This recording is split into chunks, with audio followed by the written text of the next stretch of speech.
Good afternoon, and thank you for attending today's Victim and Survivors Symposium. I'm Sergeant Jennifer Trimble of Peel Regional Police Media Relations. Thank you for joining us midday as we continue discussions with members of our community who have been deeply affected by violent crime, together with community partners, stakeholders, and elected officials. Kicking off this press conference is Peel Police Service Board Chair Nando Yika. We will also be hearing from Chief Nishan Duryappa of Peel Regional Police and Paul and Flo Henderson Bellman, advocates for victims and survivors of intimate partner violence. We also have standing here with us chiefs that do not need introduction, but it is my pleasure to do so. We have Chief Stephen Tanner from Halton Regional Police, Chief Morera from Durham Regional Police, and Chief McSween from York Regional Police. At the conclusion of the press conference, there will be an opportunity for questions. We do ask that you please keep the questions specific to this symposium. At the conclusion of this event, if time permits, there will be an opportunity for one-on-ones with Chief Nishan Duryappa and some of our other dignitaries. A media release will be issued shortly after the conclusion of the news conference, and a full video of this conference will be made available on the Peel Regional Police YouTube channel, which can be accessed from our website. I now invite Chair Yika to the podium. Chair. Thank you very much, and good afternoon, and thank you for joining us. On behalf of the Peel Police Services Board, it is my privilege to welcome you to this press conference for an inaugural Victims and Survivors Symposium. This has been an extraordinary day, and it was made even more meaningful by the presence of Premier Doug Ford earlier this morning. His decision to take time from his schedule to join us underscores just how important this work is and how urgent these conversations are for the safety of families across Ontario. And just a personal note to the Premier from us here at the Region of Peel and our many MPPs, they've stood shoulder to shoulder with us on these files, and so many as it relates to the policing file. And I said it to the Premier earlier today, and I say it to him and his team once again, that we've appreciated their support throughout as it relates to policing and law and order in our community. As a Police Services Board, our role is to look at the broader picture to ensure that policing is accountable, transparent, and aligned with the needs of our communities. That means not just oversight of budgets, but helping to drive a vision for public safety and ensuring that systemic issues are addressed. I want to thank Chief Duryappa for his vision and leadership, as well as his Chief of Police colleagues and members from police services across our region for joining us today. The collective presence of so many police leaders shows this isn't just a Peel issue, it's a regional and provincial challenge. Most of all, I want to thank the victims and survivors who had the courage to share their voices and the community partners who stood with them every day. You know, I've been at this, I'm coming on 4 decades. This morning was the most gut-wrenching, challenging morning I've had in 38 years of public service, to hear the stories from these individuals who are heroes and are really at the vanguard of what we're doing here today. The stories that we heard and the reason for today's recommendations, though, must lead to action. The message from today is clear. We need reforms to bail and sentencing, stronger support for victims, and legislation that reflects today's realities. But just as important, we need to rebuild public confidence by showing that our justice system values the safety and the dignity of survivors as much as it does the rights of offenders. This is policing and police governance in action, bringing voices together, setting priorities, and ensuring that the challenge is driven by the needs of the people we serve. With that, I'd now like to ask Peel Police Chief Nish Duryappa to come forward and provide comments. Chief? Thank you, Chair Yika, and thank you all for attending our first inaugural Victim and Survivors Symposium. Behind us is a room full of almost 300 individuals. It is comprised, partially of law enforcement, public safety, but there are victims, survivors, advocacy agencies, elected officials, and those that can influence different systems. Here at Peel, we're pleased to host this first-of-the-kind event in partnership with our Police Services Board. I want to thank them. It's the first of its kind that I've seen in a long time that brings multi-sectors together and community partners. And those with lived experiences, as Chair Yika mentioned, we have heard some really emotional testimonies, lived experience, and stories. But beside me are my colleagues, Chief Stephen Tanner from Halton Regional Police, Chief Peter Marrera from Durham Regional Police, and Chief Jim McSween from York Regional Police. You're going to have the opportunity to hear from two individuals who have become very close to us and personal friends, Paul and Flo Henderson, very shortly. But the reason we have a police-led initiative is that all too often the focus is on the notoriety of the crime, the event, whether it be in social media or in news media, or the focus is on the offender. But behind every one of these incidents is a victim, a family, a community, a neighborhood that is negatively affected. And the purpose of today is to shift the narrative back to the interests, the needs of those that are being harmed the most in our communities. I think we all agree now that safety and security of neighborhoods, homes, and communities is at the forefront. Together, we are hoping the outcome of today is that we will have a common platform to advocate, and that is surrounding three main areas. The one is focusing on reforming bail reform for those that are creating the greatest repeat harm on individuals in our community. The second part is restoring the equilibrium of emphasis on victims and survivors' needs, not just the crime itself or the accused. And the final is more comprehensive legislative reforms that reduce the impact of violence on our communities. So today we're able to engage in an open dialogue. There's a reason why we have the media here and not there, because we want to respect the privacy and the impact of these crimes on people to have open dialogue so that we can leverage that. We've heard about intimate partner violence, human trafficking, violent home invasions, murder, and many other crimes, sexual assaults, that have had lifelong impacts on individuals. The stories of the people that are behind us are ones that also show resilience and courage to come alongside of us to see and affect change. As I mentioned, you will hear from Paul and Flo shortly, who almost 6 years ago experienced the murder of their daughter. If you can believe it, the accused, who was on bail with a long history of violence, has still not seen a trial date. I can't, and we can't, and you will soon see the impact of the pain and the bravery that they demonstrate, but they continue to advocate for change in the name of their daughter, of a system that failed their daughter at Darien. Today, we will also continue to hear, as the day continues, the impact of all these different crimes they have on people. But with that comes a feeling of loss. The loss is common amongst all of them, no matter what the type of crime is. And the loss results with a loss of trust in our systems. And our communities all reflect that. Today is an opportunity for us to leverage this to see and advocate for change. We do believe the dialogue is important. That's the reason why we as chiefs and our officers or civilian and sworn members who are right now out on the roads right now see it every day. It's through listening and through understanding the changes that are necessary, we believe strongly we can be a part of the reform that's needed. One of them we've talked about is the urgent reform on bail, the legislative changes that are needed at the federal level to address auto theft, home invasions, illegal firearms, gender-based violence.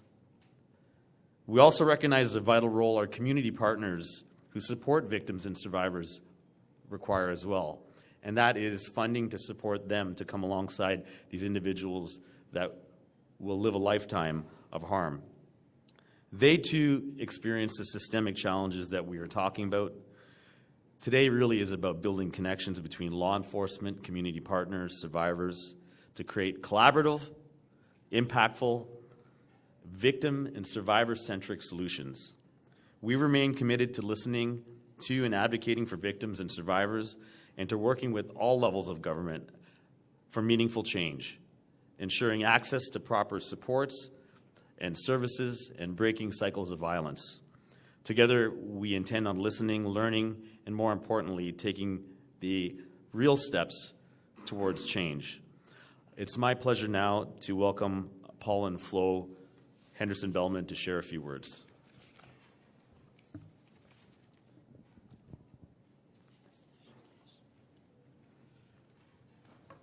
Thank you so much for everyone being here today and for the platform we've been given to share our story.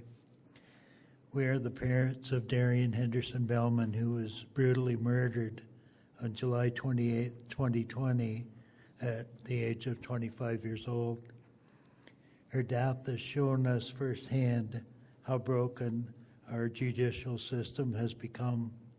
The individual who killed her had been arrested multiple times for gender-based violence offenses, illegal firearms possession, and other violent offenses, yet he was repeatedly released on bail. Despite clear evidence of the danger he posed, the courts failed to protect our daughter. If he hadn't been released on bail again, Darian would be alive today. Peel Regional Police, Halton Regional Police did everything they could to keep Darian safe. They arrested and charged the accused multiple times and pleaded with the courts to keep him in custody. But their efforts were ignored. The courts put faith in a surety to justify bail, even though the same surety had failed multiple times before with no consequences. That failure cost our daughter her life. Now we face the added trauma. Now we face the added trauma of the court's case that has been delayed again and again. The case is now expected to proceed late 2026, which will be over 6 years later, while we are still traumatized. It will be after her murder. The 6 years have been agony. Each delay reopens our wounds that we have to try and heal. The system seems to prioritize the rights of offenders over the safety and well-being of victims and survivors. Bail and illegal gun laws must change now. The daily loss of life is unacceptable. We urge the government to stop talking and to act. Violent offenders, keep them off the streets to protect those who are most vulnerable in our communities. Finally, we want to thank the police agencies that have been so good to us and protecting every one of you out there to the best of their ability, their unwavering support over the years, and for helping organize this important symposium. It gives families like ours the voice for change, and we truly are grateful for that part in it. Thank you.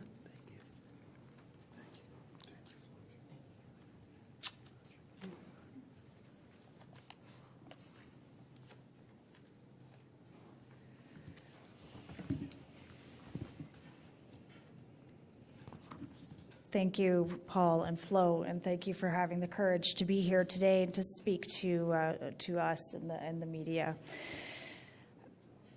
I would again like to thank you all for attending, and I would ask that if there are any questions that they would be specific to the symposium presented today. My name is Masood Khan from Eastern News.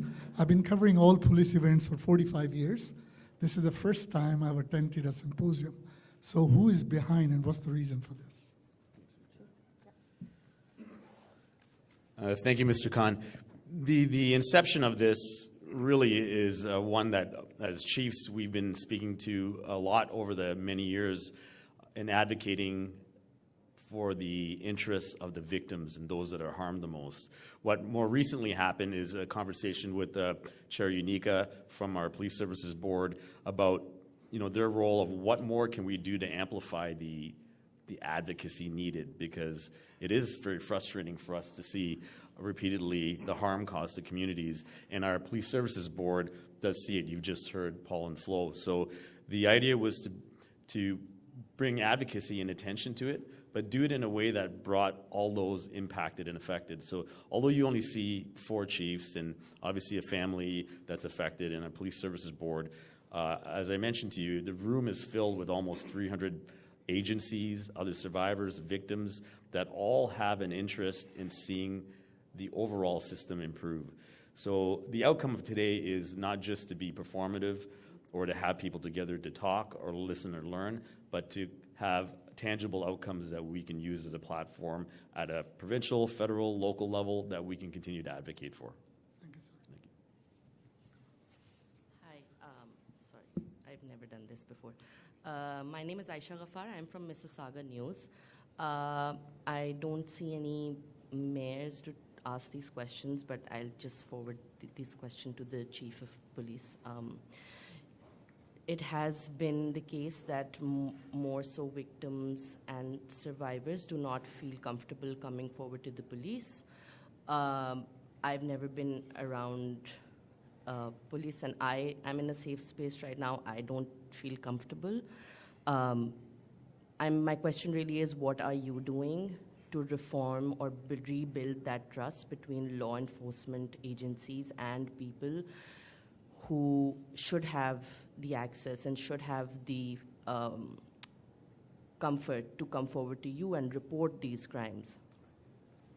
Thank you. That is a very appropriate question, because that is actually one of the outcomes or the intentions of today, is to eliminate the barriers that prohibit people from coming forward. So, and just to clarify, Deputy Mayor Matt Mahoney from the City of Mississauga is here, and Mayor Patrick Brown will be here shortly to address, and obviously the chair of the region is here. So we do have strong, and many other elected officials are here, just to acknowledge them. But you're absolutely right, and we know that, that over time, the barriers that prevent individuals from coming forward to report a crime, even the faith in the system itself, or perhaps the fear of engaging the police, would that make the situation worse? How am I going to navigate the system? We know that there often are ethnocultural dimensions to it.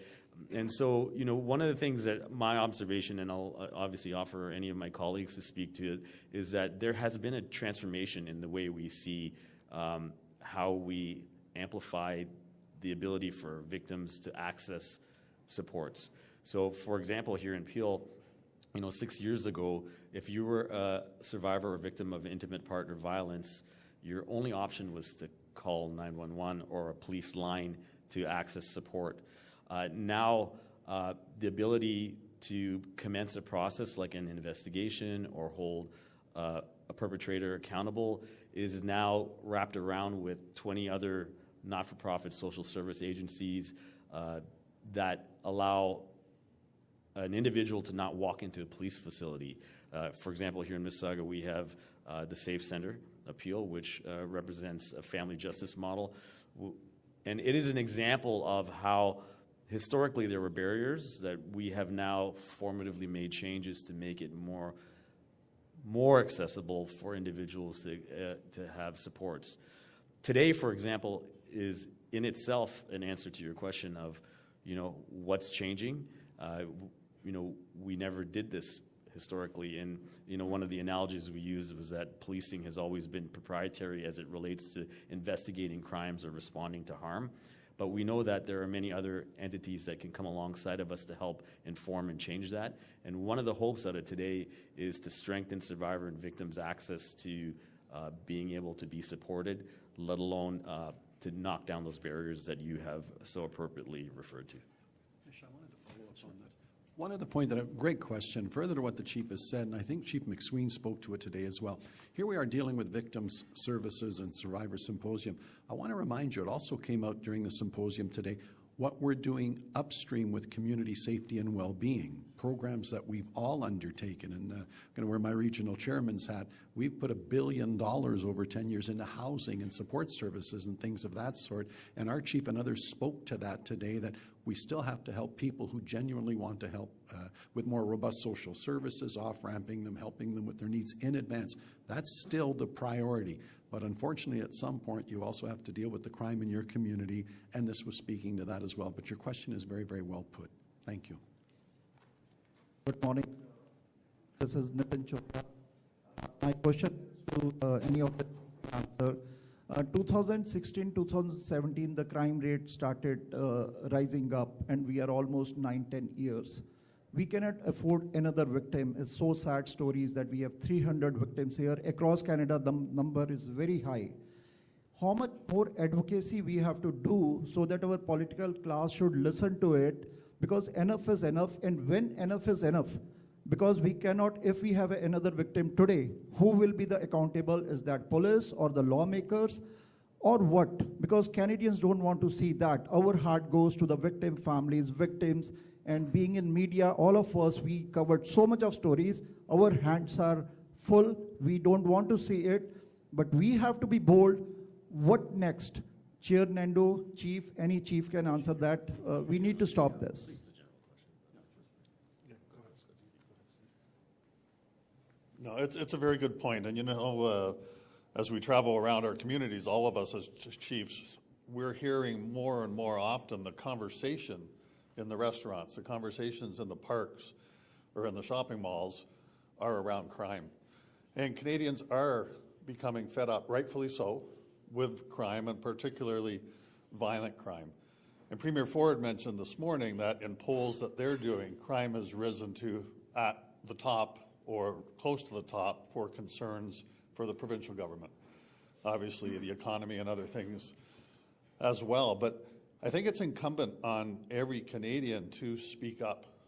Canadians are becoming fed up with crime. I heard it last night at a fundraising event for the Oakville Hospital. One person there was a victim of a violent home invasion. Another one was talking about, is it time for people to arm themselves and take a different approach? We don't want Canada to become that. We want Canada to become the safe country and communities here that we were before. But every Canadian has to speak up and let our elected officials know that this is a severe concern for all of us. The media, thank you for being here, certainly have a huge role to play in that. Chair Nando, also if you can say a few words. Is political will missing in this scenario? Yeah, and I say the chief spoke to it as well. Of all the words that came to my mind as we were listening to the courageous people that were giving their testimonials of what's happened to them, to your very point, the ones that came into my mind were incredulous and stupefied. That you would think it's time that our political masters, particularly at the federal level, realized it's time to change some legislation. And in terms of tangible points, a dozen have been made on what we think they should be doing to deal with the Young Offenders Act, bail reform, et cetera, et cetera. But it's becoming an echo chamber. We've been saying it for so long. We have confidence in this new government. We hope they've listened. You'd have to be tone deaf not to hear what the public is telling us. And it is time for action. But I have some confidence through efforts like this, through our provincial government and our new federal friends, that it is time to look at this far more critically, because it is a top-of-mind issue for all Canadians right now. Thank you. Good afternoon. Mercedes Gastonbide, CBC News. Maybe any of the chiefs could speak to this. Can you speak a bit more to the specific recommendations that you have come up with as services, as well as the timeline? When can we start to see these strategies being implemented across the regions? Yeah, sure. So today the outcome will be, and you'll receive it in your media packages, are three main streams that are common themes that have been spoken to today. And that has been not only informed by, obviously, the police community, but directly by survivors, victims, survivor advocacy agencies. And there are three main areas. The one is a menu board of how we believe the bail reform system for violent repeat offenders needs to be brought home. There are very specific, tangible items. You know, it's a big discussion point, but we have a set of recommendations. The second is continued and direct investment into victim and survivor advocacy and agencies that support them. We have heard from individuals that have been a victim of intimate partner violence, that have suffered the absence of financial support, the burdens that they have to endure for years and years and years. And there is an absence of support for some of the systems that can allow them to navigate that better. It also puts them back on the platform of the narrative, so it's not just chiefs of police talking about criminals causing harm, but we get to see the people that are actually impacted. So that's the second one. And the third one is a broader comprehensive list of reforms that pertain to home invasions, auto theft, the transnational crime, the crime that's harming the streets, keeping neighborhoods obviously in peril. And so the three main streams are the areas of emphasis, and behind them will be, at the end of today, backing and supporting documents that we'll be able to use in our conversations with all levels of government. Sorry, could you just speak on the timeline as well, when we can expect to see these strategies implemented? So before you leave this room, you will get a snapshot of all three. And the rest of it, I think, I'm just going to look at my team. We'll probably have to spend some time, obviously, collating some of the information that came out of today. But we hope to make that public.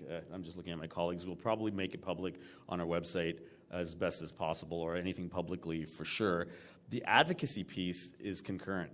I think between all four of us, and inclusive of our regional chair, we have, we're at the mercy of the timelines, as you know, of a federal release on the Justice Bill, as well as the pursuant provincial justice legislation that we anticipate will come. So our recommendations will be made available almost immediately and are obviously public.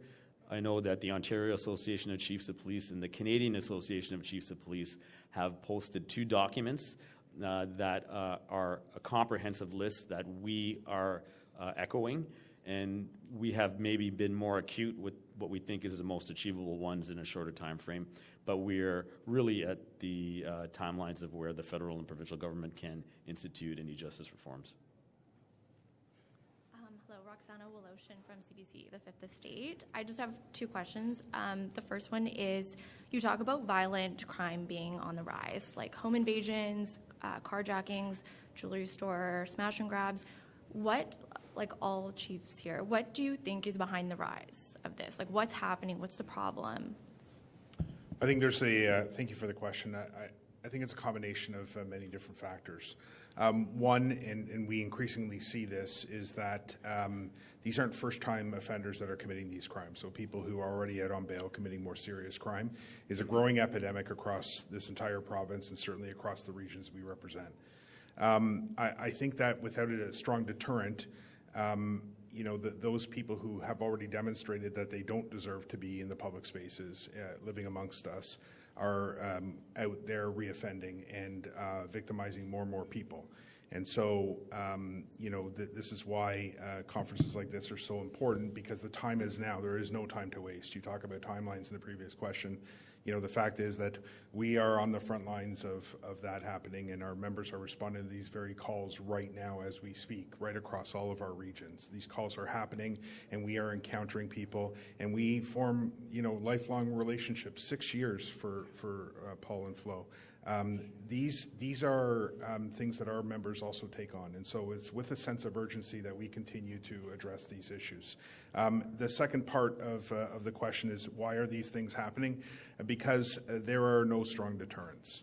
The fact is that people often, with the court decisions on things like dead time and other factors that impact sentencing, people, many of them, even when convicted, are walking out of court. And so all of these things lead to a frustration for law enforcement, police services across this province, and I think contribute to this emboldening of the criminal element. And I think that those are 2 of the major contributing factors. I can just add to that a couple of things.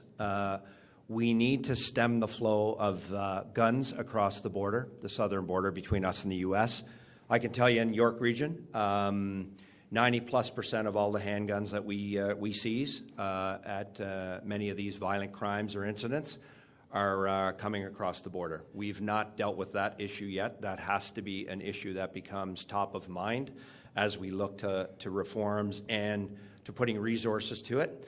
The next piece, I'd say organized crime is playing a huge role And when you talk about carjackings, home invasions, violent crime, gun crimes, drugs, organized crime is at the forefront of a lot of it. And the last piece to it is they're now exploiting young people who are looking for something in their life to look forward to. And at the end of the day, it's easy money for young people in a system that is not holding any of them accountable, right? That's the point. The point is, if people that are committing crimes are seeing a justice system that's not holding them accountable, that creates opportunity for more crime because they're not being held in. The front end of this, as we've mentioned, I know my colleagues here have already mentioned it, and it seems like that's all we're talking about today, is bail. But understand that bail is at the front end of these arrests and investigations, and if we don't fix that piece, then everything that we invest in upstream and downstream won't have as significant an impact because those people that are still victimizing or traumatizing communities are back out. That has to be addressed. So those would be my comments. Thank you. And just on the bail reform, the term gets used all the time. So what, as chiefs, are you lobbying the federal government to change when it comes to legislation? Like, what is bail reform to you? So the bail system, I think Chief Morera said it very well inside our symposium, is that the tools are there. They're just not applied and adhered to. And there's a multitude, and for me to go through the whole, set of recommendations would be very difficult. But for one thing is, the Charter of Rights is intended to protect all individuals. But in this case, we're seeing the emphasis on offenders, their ability to have, their rights protected exceeds the amount of harm they're doing. So, for example, reverse onus. There's a reverse onus for individuals that are completing very violent repeat offenses. We're asking for immediate application of that for individuals doing it. Right now, it's upon the Crown Attorney, the police officer, and the victim to say why the offender should stay in custody, which doesn't make any sense. And if you add to it where you've got an individual that has a propensity for repeat violent offenses, it's still on the shoulders of the victims, the families, the officer, to explain that. What we're suggesting is that needs to be flipped around. And if you go as far as, what some of us say is eliminate the option for bail and certain offenses.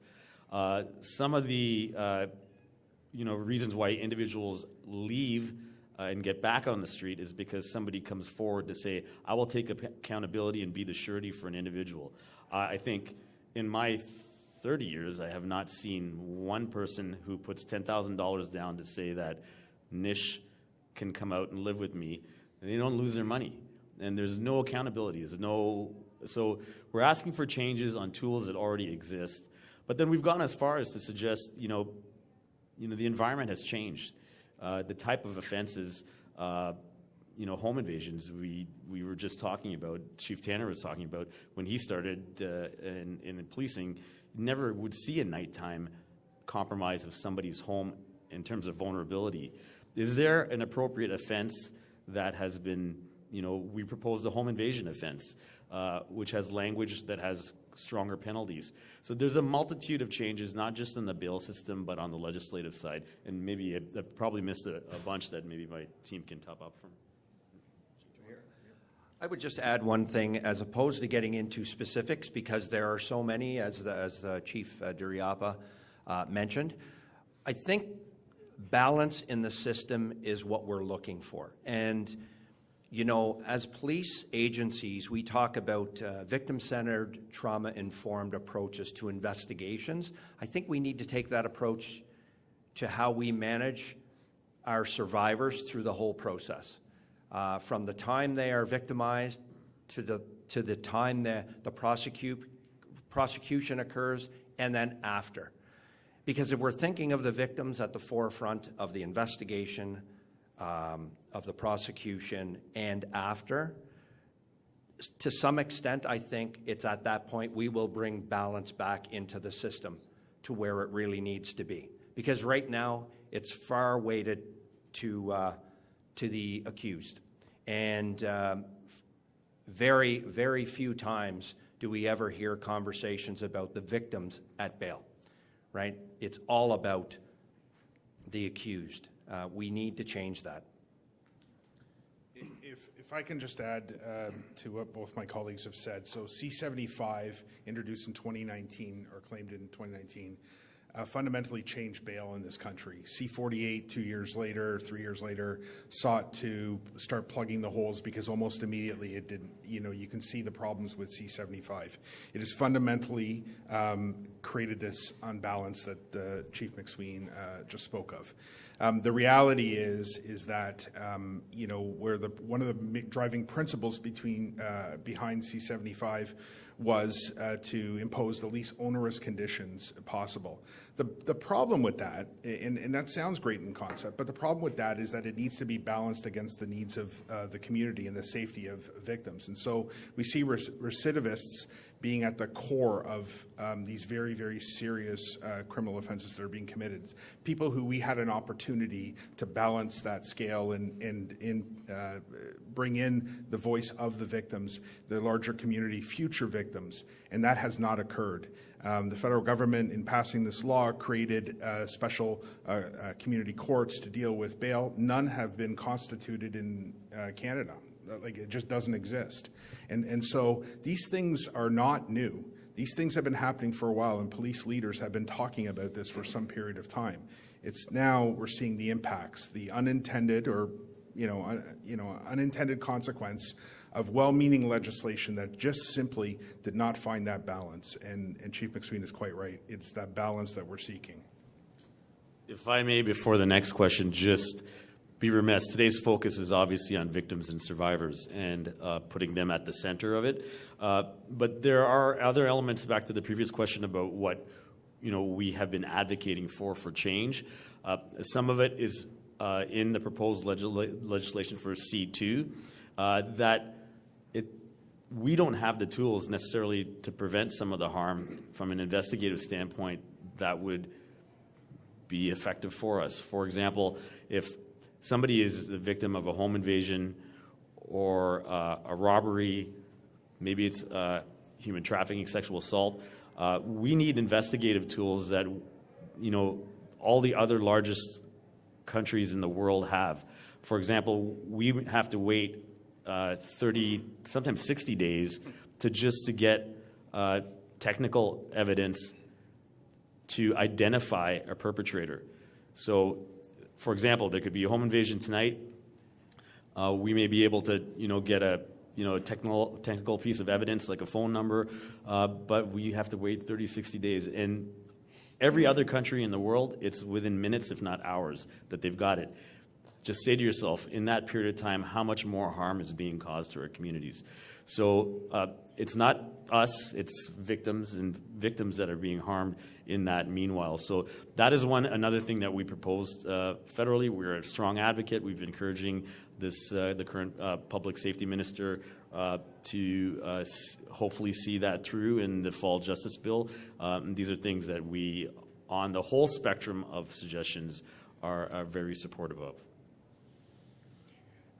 This is Abhijit from Y Media, and first of all, thank you for organizing this symposium. I just want to ask that there are two major things. First of all, that any sort of crime takes place. And second is that when the accused gets the easy bail and they are out on streets and they become the repeat offenders. So what basically the Peel Police is trying to, first of all, stop the crime at the very first place, and then second, to keep bringing up a robust method to keep a track of those repeat offenders? So I think the one thing you'll get from all of us is that from emergency, an investigative, initial response, all of our police agencies in Ontario, if not Canada, have some of the best investigators and ability to respond immediately to an offense. I think that's what we have been doing well at.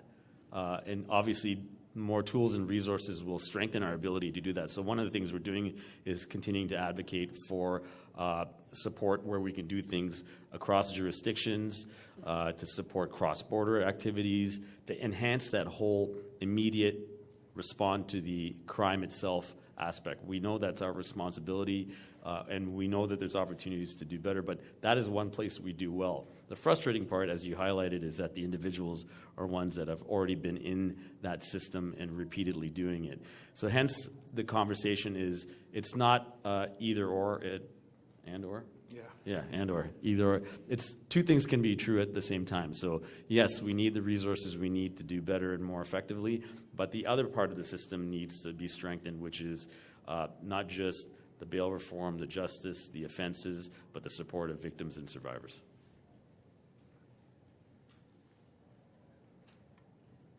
Hi, I have another question.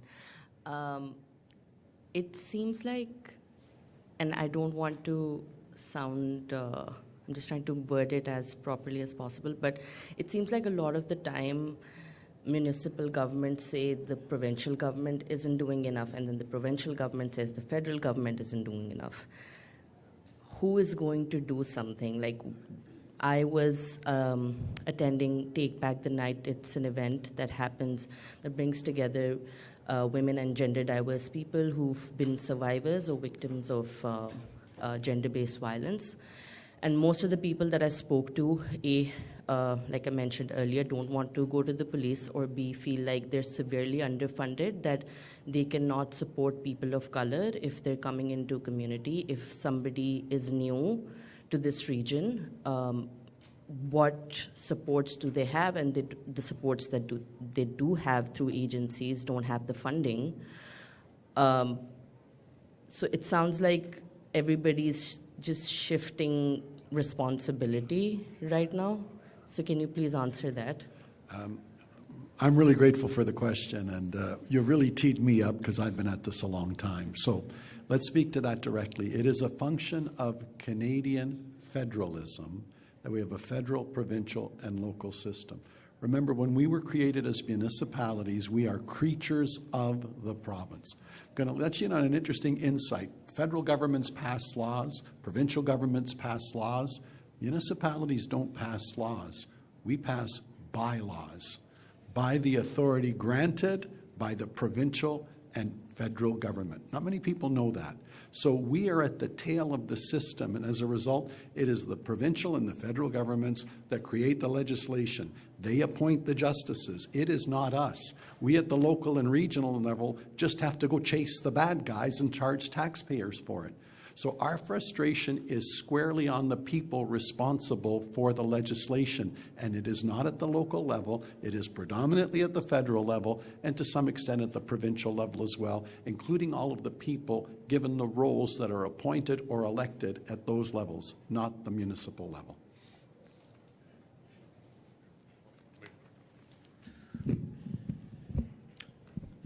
Good afternoon, everyone.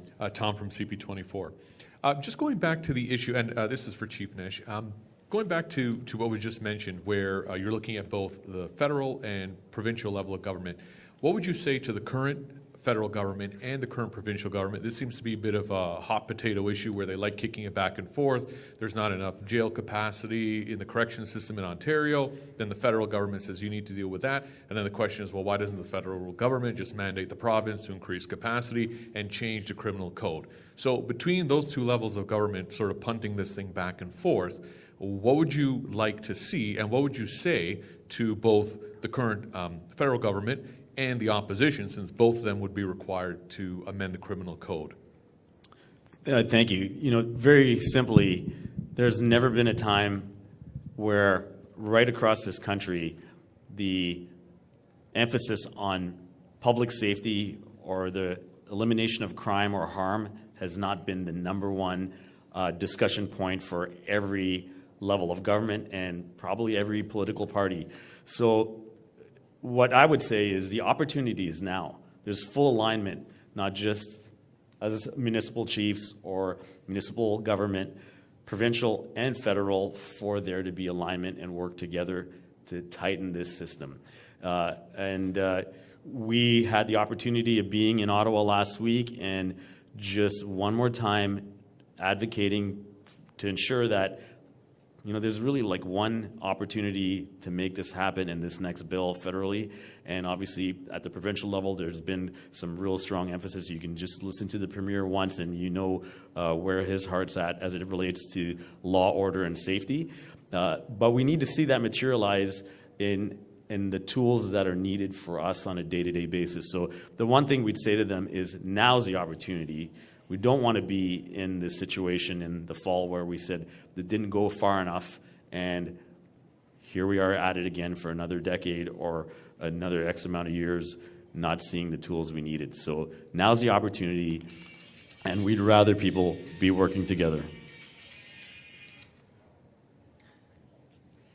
Hi, sorry, most of my questions have been asked already. You mentioned you were in Ottawa last week. Have any of you, I guess this is for all the chiefs, have any of you been formally consulted by the federal government on the issues that, you know, police forces specifically in the GTA have been dealing with? I can say that probably every chief in Ontario, if not nationally, has had an opportunity to be consulted, either directly or individually through not only their local elected officials, but cabinet ministers to that extent. There's been a lot of dialogue, without a doubt. We also are represented at a provincial and a national level in a very organized fashion by a Chiefs of Police Association, which tends to aggregate all of our perspectives in a very, very strong advocacy perspective. And that's also happened too. So, you know, it's happening. We want to see it still cross the finish line, but it is happening. And just what feelings are you getting from the, yeah, please feel free. No, I just wanted to add, and just to support what the chief just said, it is happening. Many of us have had many meetings with MPs and MPPs in the last couple of weeks, as an example. But the last thing I would like to say is that I think the federal government needs to listen to the victims. We're here today to advocate for victims and survivors who you just heard from here today. And I think any change that we see needs to be seen through the lens of the victims. They need to be heard by the government, so when those changes come, they have all the lived experience. They have heard that lived experience from people who've been victimized and traumatized. It's easy for us to get up here and ask for change and legislative change, and you know, we will do our part to do that. But based on what we just heard in the room a little while ago, the best advocates for change are these two folks right here. So I think the government would be remiss, would be wise to listen. If I may, I really want to follow, and thank you for bringing us back to victims. I tell you one of the messages that I take away. In listening to all of these courageous people that spoke today, I'm going to paraphrase from the perspective that I got. I want to focus on that word victims. With the greatest of respect, the people like the Hendersons and the people I heard from, I don't think they feel like they're victims. I think they feel like they're collateral damage in all of this. They said that. And what they said, you know, seems to be the victim, the perpetrator of the crime. They seem to have all the resources, they seem to have all the benefit of the doubt, et cetera, and especially when it is becoming a drone. It's becoming, when we get our reports from all of our police services, another crime, what was it? Well, can we tick all the boxes? Was it a young offender with an illegal gun who's out on bail or known to police? Yes, yes, and yes. Why ask anymore? It's an automatic. But the last thought I want to leave with you as well, in terms of how perverse who the real victims are, is this. I want to step up on behalf of these people in uniform and the people out there right now and tonight in uniform that have given their lives to policing, and we've got to go out after all of this and tell them, hey, you know that bad guy you finally caught, and the risk that you ran, and the fact that they may have an illegal gun, and they don't respect human life or their own. You did all that work to catch them last week. I need you to go out tonight and go catch them again. The officers are victims as well. Everybody seems to be a victim except the attention isn't where it should be on the Hendersons and all the courageous women that told us their stories today. And that's getting lost in all of this. And that's the most frustrating part. But a shout out to the officers that are out there, that we send them on this Sisyphean task of just doing the same thing under this catch and release system. It's just so unfair to everybody involved. So I'm going to close with that thought. Let's be clear on who the real victims are. Thank you. I just want to touch briefly on the question before that on the different levels of government. Municipal government, the region of Peel, all the other regions, the municipalities across Ontario and Canada invest heavily in policing, almost totally at the cost of the municipal taxpayers. But right now we have a provincial government and Premier Ford who have, in my 43 years of policing, we've never had a province invest as heavily in police-related issues and resources, whether that's specifically to do with auto theft or carjacking or bail response teams, and we are thankful for all of that. There is more to be done. We need more Crown attorneys. It's hard to get people to become Crown attorneys in today's environment. We need more justices of the peace and we need more judges, and I think we're moving in the right direction. Just recently, it's never happened before, I only had one of my members of Parliament not at a meeting. Every other member of Parliament in the region of Halton was there. They're listening to what we're saying, I think, in a way that has not happened in recent years. I'm hopeful that when this new justice law is passed this fall, and I had correspondence with one of my MPs this morning about it, and that person listed reverse onus and different things that they are looking at. It's going to be a little bit of time before we see the end result of that, but I am hopeful that through all of this advocacy and through the bravery of the victims that stand with us here today, that we're going to see some meaningful change. Just want to add in, first of all, how grateful we are for the leadership of the Halton Police and the Peel Regional Police for really sparking an important conversation about the rights of victims and survivors. And we have a justice system that historically has focused a fair amount of effort into the rights of the accused and the criminals in the system, and it's long overdue to have a real serious conversation about what we can do to protect the rights of victims and survivors who have to go through this harrowing experience.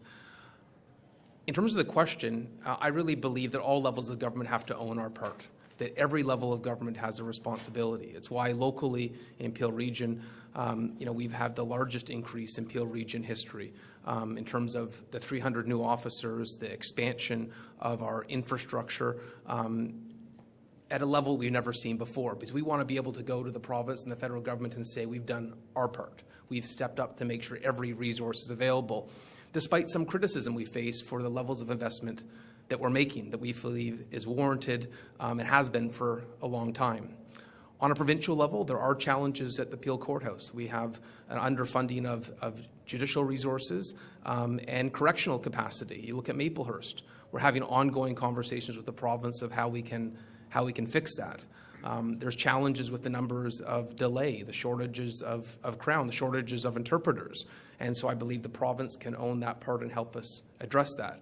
On a federal level, obviously, there's a lot of attention about the broken bail system, frankly, about the security of our borders and airports. And so I believe there's a lot of work that can be done at all three levels.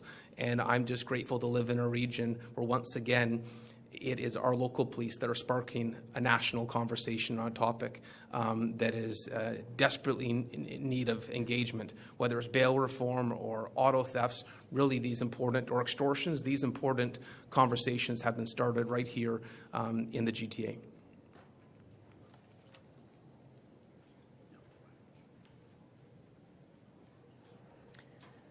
That will conclude our press conference for today. I believe there's a little bit of time for one-on-ones if there's availability, but thank you for attending today.